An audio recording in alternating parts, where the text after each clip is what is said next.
5 line पढ़ना चाहता हूं।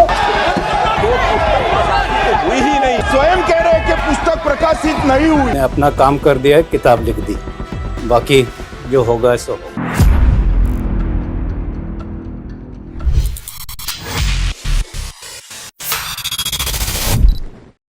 বই অনেক সময় ক্ষমতাসীনদের জন্য বিব্রতকর, এমনকি বিপজ্জনকও হতে পারে।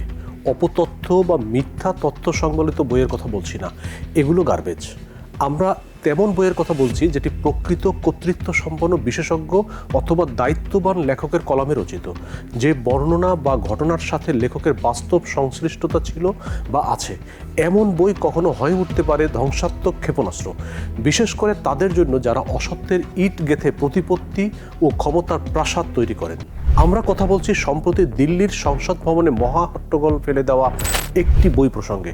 বইটির বিষয়বস্তু 2020 সালে ভারতের উত্তর পশ্চিমাঞ্চলীয় রাজ্য লাদাখের গালওয়ান সীমান্তে ভারতীয় সেনাবাহিনীর সাথে চীনা পিপলস লিবারেশন আর্মির সংঘর্ষে কতজন চীনা বা কত ভারতীয় সেনা নিহত হন প্রসঙ্গ তা নয়, বরং চীনা বাহিনীর আক্রমণের বিরুদ্ধে ভারতের ক্ষমতাসীন রাজনৈতিক নেতৃত্ব কী ব্যবস্থা নিয়েছিল, তাদের প্রতিক্রিয়া কী ছিল, প্রাথমিকভাবে সেটিই মূল প্রসঙ্গ। তার আগে বলে নেই, বইটি নিয়ে ভারতের পার্লামেন্টে রীতিমতো অচলাবস্থার সৃষ্টি হয়। একদিন নয়, পর কয়েকদিন।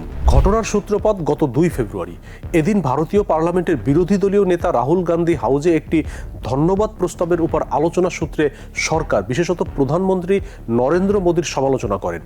তিনি ভারতের প্রাক্তন সেনাপ্রধান জেনারেল মনোজ মুকুন্দ নারাভানের অপ্রকাশিত স্মৃতিকথা 4 স্টার্স অব ডেস্টিনি থেকে কিছু অংশ পাঠ করতে শুরু করেন। সেখানে 2020 সালের পূর্ব লাদাখ সীমান্তে চীন ভারতের সীমান্ত সংঘাতের প্রসঙ্গ ছিল, কিন্তু তাকে বলতে দেয়া হয়নি। And I quote from an article that is quoting his book. No sir, no sir, no sir, no only sir, no, please don't read it. नहीं प्रकाशित हुई है तो उल्लेख करने का कोई औचित्य नहीं है। সরকারি দল ভারতীয় জনতা পার্টির সদস্যরা একযোগে হইচই করে রাহুলকে বাধা দেন। সোচ্চার হয়ে ওঠেন বিরোধী দলের সদস্যরাও। সংসদে চরম হট্টগোল শুরু হয়। পরের দিনও একই ঘটনা ঘটে। মিস্টার গান্ধী বারবার মোদী সরকারকে 2020 সালের অচলাবস্থার সময় ভারতীয় ভূখণ্ড চীনের হাতে তুলে দেওয়ার অভিযোগ করেন। সরকার এই অভিযোগ বরাবর নাকচ করে দিয়েছে, দাবি করেছে ভারত কোনো ভূখণ্ড হারায়নি। সংসদে প্রতিরক্ষা মন্ত্রী রাজনাথ সিং এবং স্বরাষ্ট্রমন্ত্রী অমিত শাহ সহ বিজেপি সদস্যরা মিস্টার গান্ধীর বক্তব্য বাধাগ্রস্ত করেন এবং উল্টো তার বিরুদ্ধেই একটি অপ্রকাশিত বই থেকে উদ্ধৃতি দিয়ে সংসদীয় নিয়ম লঙ্ঘন এবং সংসদকে বিভ্রান্ত করার অভিযোগ করেন। প্রতিরক্ষা মন্ত্রী বলেন, রাহুল গান্ধী যে বই থেকে উদ্ধৃতি দিচ্ছেন তা সংসদে উপস্থাপন করা উচিত নয়, কারণ বইটি প্রকাশিতই হয়নি। গান্ধী জোর দিয়ে বলেন তার উৎস নির্ভরযোগ্য, তাই তিনি সেখান থেকে উদ্ধৃতি দিতে পারেন। হট্টগোল এমন পর্যায়ে পৌঁছে যে অধিবেশন মুলতবি হয়ে যায়। উত্তপ্ত বিতর্কের মধ্যে স্পিকার রাহুল গান্ধীর বক্তব্য পুরোটাই কার্যবিবরণী থেকে এক্সপাউন্স করেন, কিন্তু ঘটনা তাতে চুকে বুকে যায়নি, বরং রাজনৈতিক বিতর্কে সারা ভারত উত্তপ্ত হয়ে ওঠে। দুদিন পর 4 ফেব্রুয়ারি রাহুল গান্ধী এক সংবাদ সম্মেলনে আলোচ্য বইয়ের কপি দেখান। তিনি বলেন সরকার সত্য প্রকাশে বাধা সৃষ্টি করছে। ঘটনার পর দিল্লি পুলিশ বইটির বিরুদ্ধে থানায় মামলা রুজু করে, কারণ বইটির পিডিএফ ও পাইরেটেড কপি ভারতের বাজারে ছড়িয়ে পড়েছে।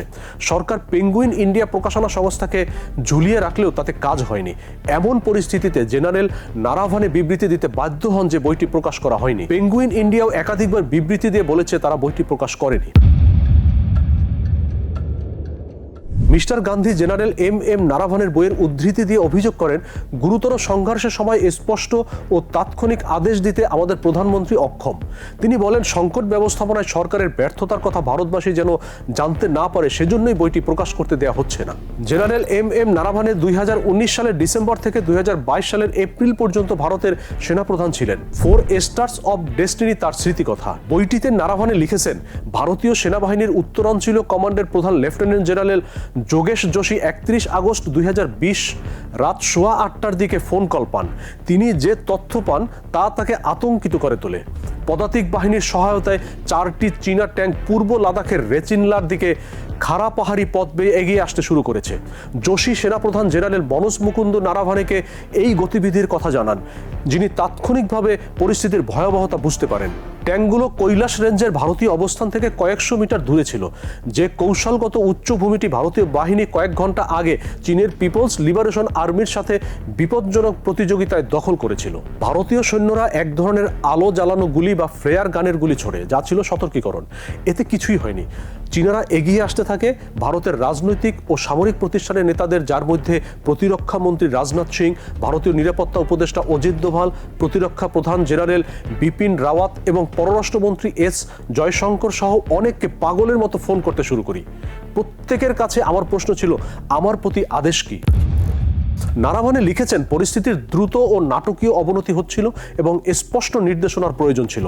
সেনাবাহিনীর একটি বিদ্যমান প্রোটোকল ছিল, স্পষ্ট নির্দেশ ছিল যতক্ষণ না তিনি একেবারে উপর থেকে পরিষ্কার নির্দেশনা পান ততক্ষণ গুলি চালানো উচিত নয়। তার ঊর্ধ্বতনরা কোনো স্পষ্ট নির্দেশ দেননি।